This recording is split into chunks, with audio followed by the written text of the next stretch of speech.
Boa noite! Nossa primeira live para falar de redação do Enem, essa que atormenta a maioria dos nossos jovens brasileiros.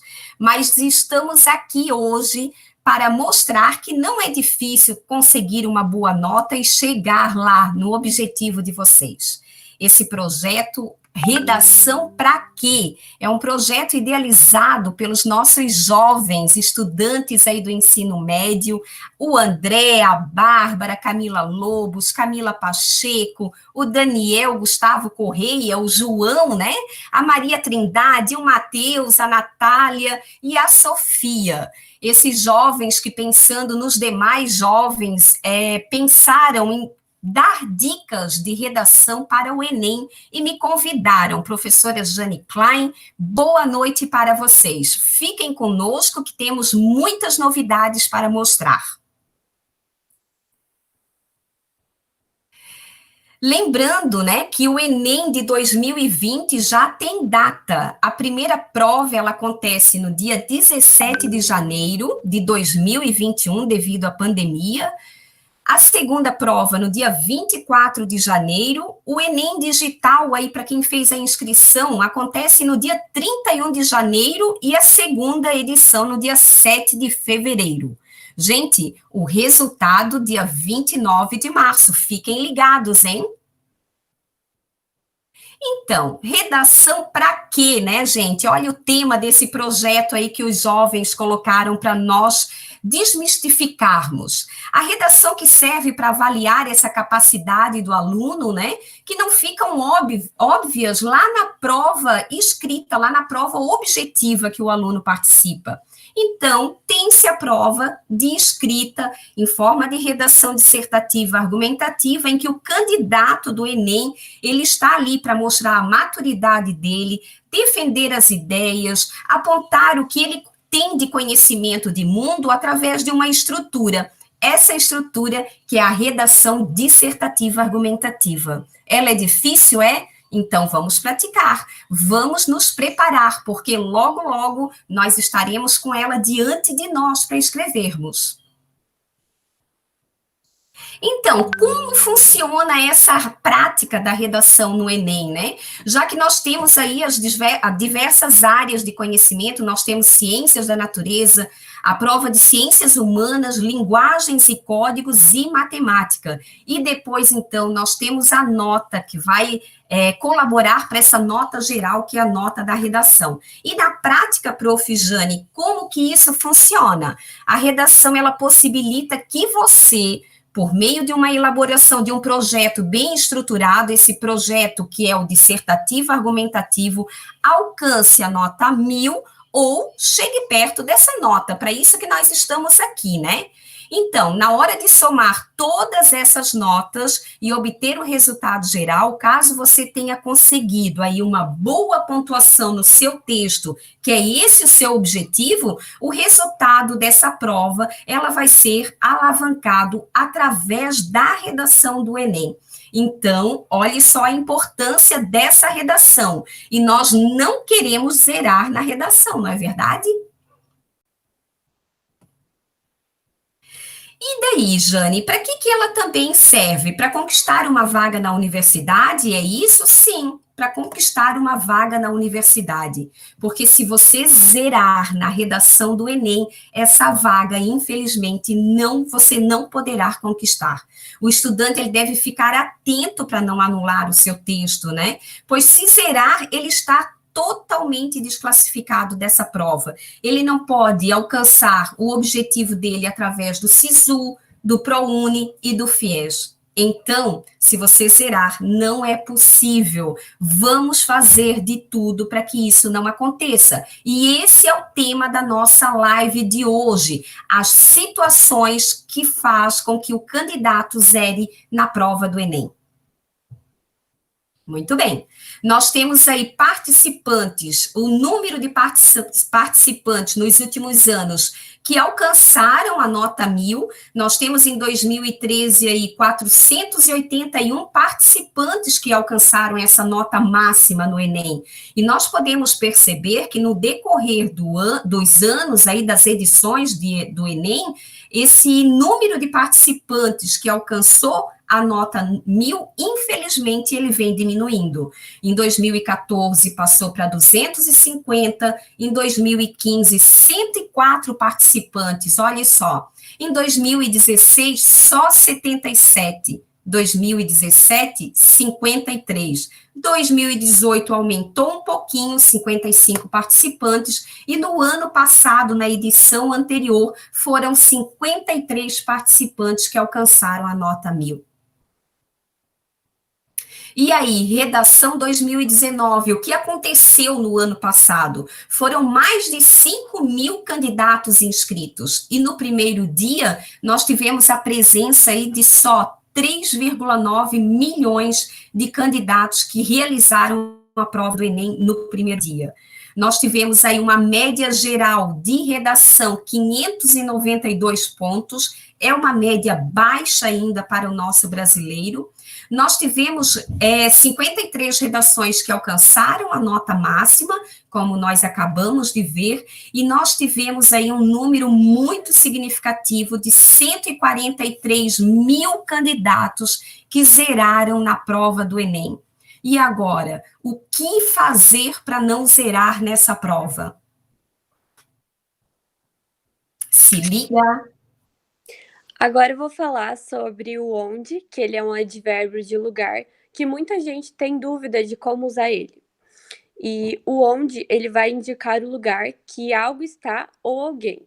E também equivale à expressão em que lugar. Por exemplo, onde você mora. Muito bem, obrigada. Olha só, vamos falar de situações que fazem com que os candidatos zerem na prova do Enem. Onde estão essas informações, professora? O candidato, ele pode encontrá-las no edital, como está discriminado aí no exemplo. No edital apresenta todas as situações que faz com que o candidato zere na prova do Enem. Além do edital, nós temos a cartilha do participante também traz essas informações em que o candidato pode zerar no Enem e também a proposta da redação. Lá, resumidamente, ela traz algumas informações para lembrar o candidato, olha, não faça isso porque você pode zerar na prova do Enem. E agora nós vamos mostrar esses momentos em que você que está participando dessa live agora não vai fazer na prova do Enem. Se liga.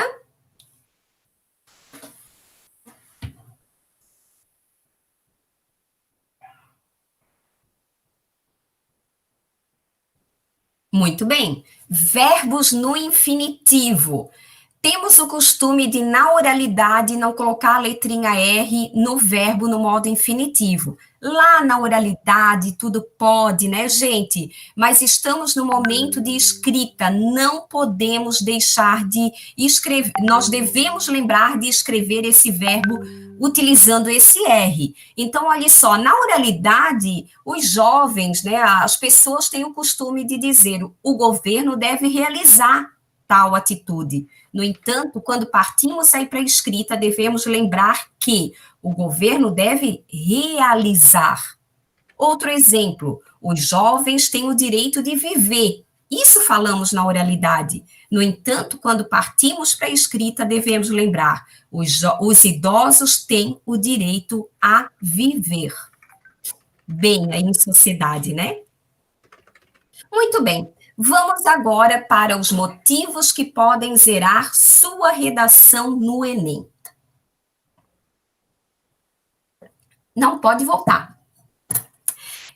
A prova em branco Pode acontecer de o candidato, ao realizar todas as outras questões que são objetivas, ele deixar para fazer no último momento a transcrição da folha rascunho para a folha padrão, tá? E no momento ali que bater o sinal que não tem mais tempo para a escrita, quem está aplicando essa prova vai recolher a sua folha e ela vai ficar em branco, infelizmente. Então, não deixe para o último momento. Outra situação que pode fazer com que você zere na prova do Enem é o número de texto insuficiente. Ou seja, o que você deve escrever para começar a correção a sua redação são 8 linhas. Se você escrever até 7 linhas, a sua redação não será avaliada e dessa forma a nota atribuída, né, ou a falta dessa nota é ao 0. E as formas elementares de anulação, que é o que nós vamos começar a falar agora, é, por exemplo, a prova escrita. E eu trouxe aí eu trouxe 3 exemplos para vocês em que, na primeira, apresenta uma assinatura com um nome mais extenso, né? Pode passar o cursor aí ao redor da primeira redação. Então, percebam que tem um nome mais extenso.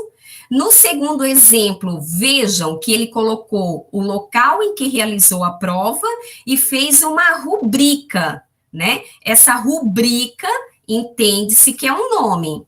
E no último exemplo, então, nós temos o MS, M.S. É uma forma de assinar a prova e por causa desses 3 exemplos que nós trouxemos para vocês, esses 3 candidatos, eles zeraram a redação do Enem. Infelizmente, né? Uma outra situação que pode fazer com que o candidato seja eliminado do Enem é o desenho na prova.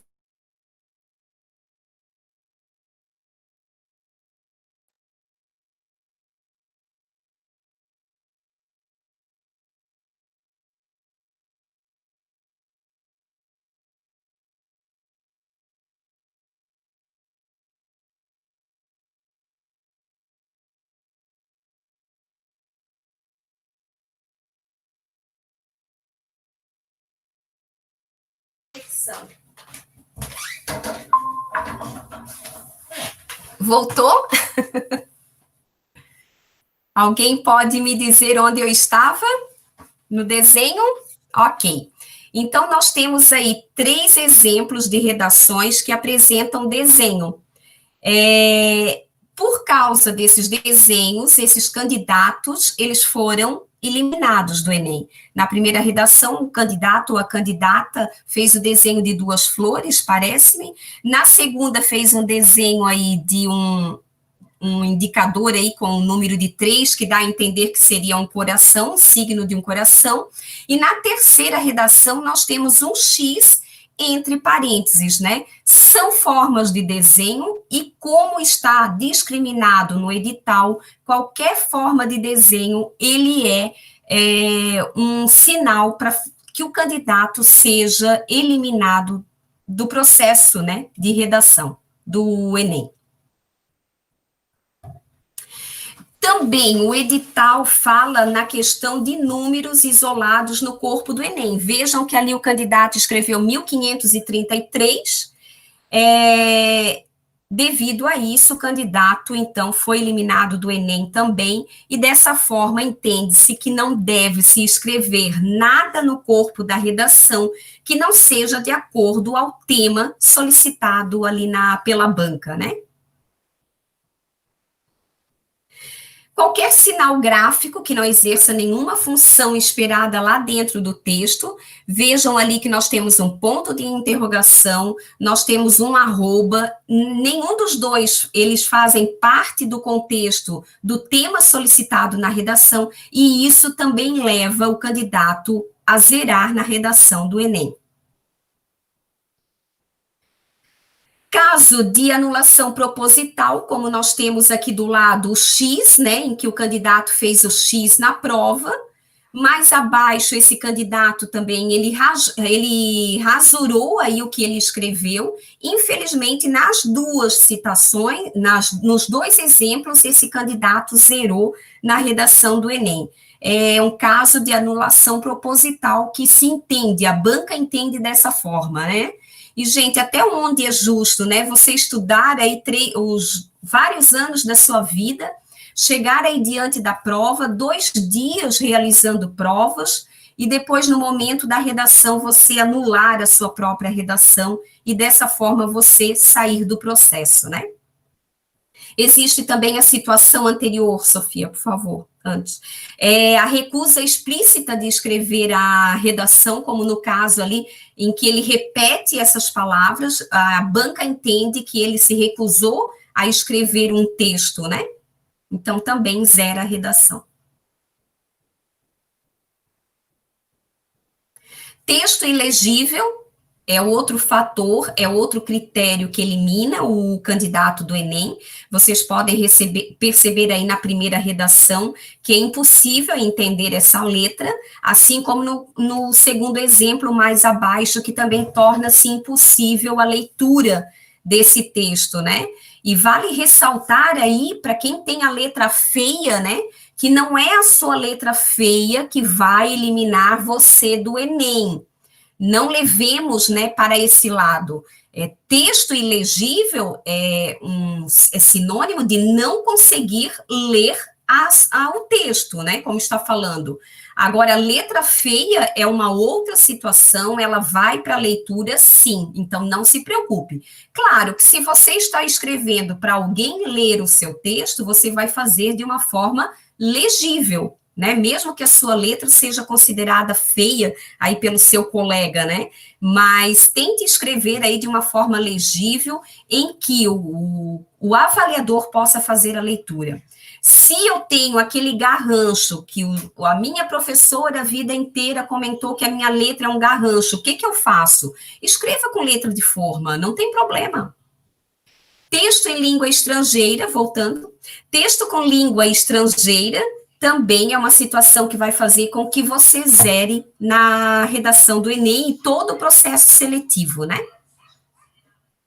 Fique ligado. Então, afim junto ou afim separado? É uma outra dúvida muito pertinente. Então, afim junto, que é numa só palavra, é adjetivo e significa semelhante, que tem afinidade. Um exemplo seria: os diretores têm pensamentos afins, têm pensamentos semelhantes.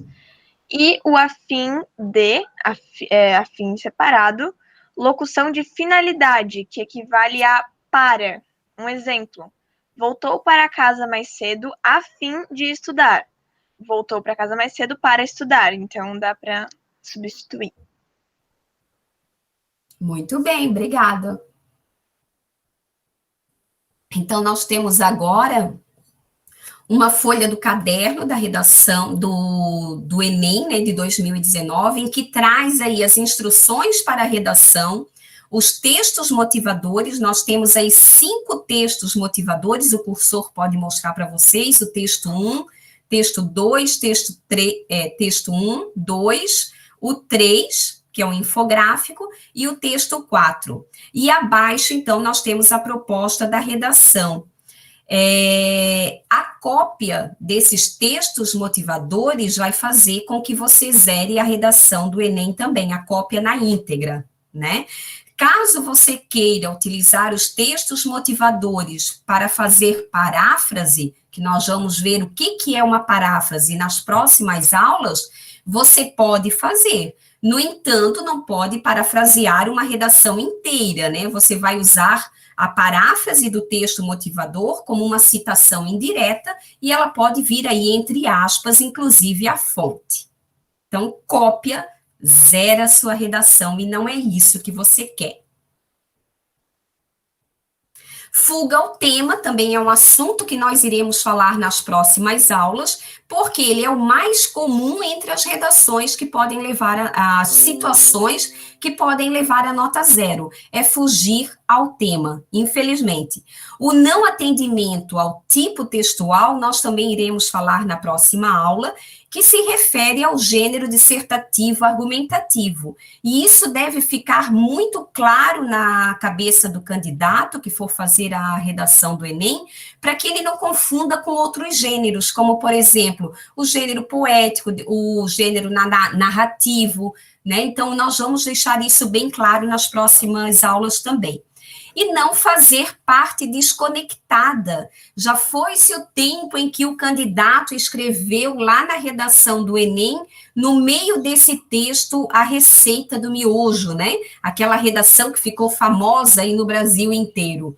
Aquela época era um contexto, hoje não é mais aceito aquilo que o candidato fez. Na época, simplesmente foi desconsiderada aquele número de linhas, e, no entanto, hoje, o candidato que escreve a dita cuja receita do miojo, parte de hinos nacionais, partes de músicas que estão desconectadas com o tema, esse candidato ele vai ser penalizado, sendo excluído do processo seletivo, que é o Enem. Os impropérios, olha só, o que são os impropérios? São aquelas palavras chulas, grosseiras, ofensivas, né? Como, por exemplo, merda, puta, que algum candidato venha a escrever. Ofensas também dirigidas a um grupo ou alguém levará o candidato a zerar no Enem. Olhem o exemplo, gente, cuidado. As pessoas que usam internet são idiotas. Ele está fazendo o quê? Ofendendo um grupo de pessoas. E isso o Enem, a banca de avaliadores do Enem não aceita, porque descaracteriza ofensivo, e então faz com que o candidato zere o Enem. Ali embaixo, onde está o cursor, está escrito esses vagabundos, né? Também levou o candidato a zerar o Enem. Então, cuidado com o vocabulário que vão utilizar, ou ofensas que esse também não é o momento para fazê-las. Nós temos aí outras situações, né? Que são apresentadas como, por exemplo, só sei que nada sei. O candidato escreveu a redação inteira, como vocês podem ver, um quadradinho pequeno, Sofia, lá embaixo. Isso. Escreveu a redação com 29 linhas. 29 linhas, e lá embaixo ele usa uma frase famosa, né? Só sei que nada sei. Que pena que ele escreveu isso, porque se isso está descontextualizado de todo o texto anterior dele, zerou a redação do Enem, ela nem vai ser lida. Lá do lado, né, onde diz assim, ó, que Deus nos abençoe, também leva a zerar a redação do Enem, porque não está conectado com o texto. Ou alguma coisa, alguma análise que o candidato faz, como, por exemplo, na primeira redação ali, Sofia, esse tema de redação acabou com as minhas expectativas. Então, o candidato faz uma análise lá dentro da redação. Não é o momento, né, gente? Vamos levar esse momento a sério, essa situação a séria, porque é dela que depende aí o meu ingresso a várias universidades, inclusive no exterior, como a exemplo Portugal. E aí, o que podemos evitar também, dentro da minha escrita, né, da redação? Professora Jane, o que eu devo evitar, né? Abreviaturas, isso vai fazer com que eu zere a redação do Enem? Não, mas eu devo evitar abreviaturas, eu devo evitar o uso do etc., porque o etc. demonstra que o candidato não sabe, não lembra mais o que dizer, aí ele usa o etc., ou ainda o reticências, né, que é o uso aí de elementos de subjetividade. E na redação do Enem, nós não queremos subjetividades, nós vamos trabalhar com a subjetividade. Devo evitar gírias, não é o momento de usá-las. O uso repetido das mesmas palavras, porque eu devo mostrar o meu vocabulário para não precisar repetir as mesmas palavras. O uso de exclamação também vai me dar um ar de subjetividade. Não é o momento de escrever poesia, não é o momento de contar fatos que aconteceu com você, ou ainda de dialogar lá dentro da redação do Enem. Se liga então, pessoal, na próxima live estamos finalizando aí, né? Não sei se tem perguntas, depois os nossos colegas, os colaboradores irão falar, mas na próxima live nós veremos o quê? A interpretação do tema, o que consiste o gênero dissertativo argumentativo e como escrever o parágrafo de introdução. Também vamos analisar como deve ser a escrita de um parágrafo. Como que eu vou escrever o parágrafo de introdução se eu não sei o que é um parágrafo? Vamos colocar isso daí em dia, então venha conosco para a próxima live. Na próxima quinta-feira. Então, redigir bem é uma questão de prática, como qualquer outra atividade. Ninguém vai ensiná-lo a pintar segurando os pincéis para você. Então, venha praticar, fique conosco e até a próxima semana. Obrigada a todos.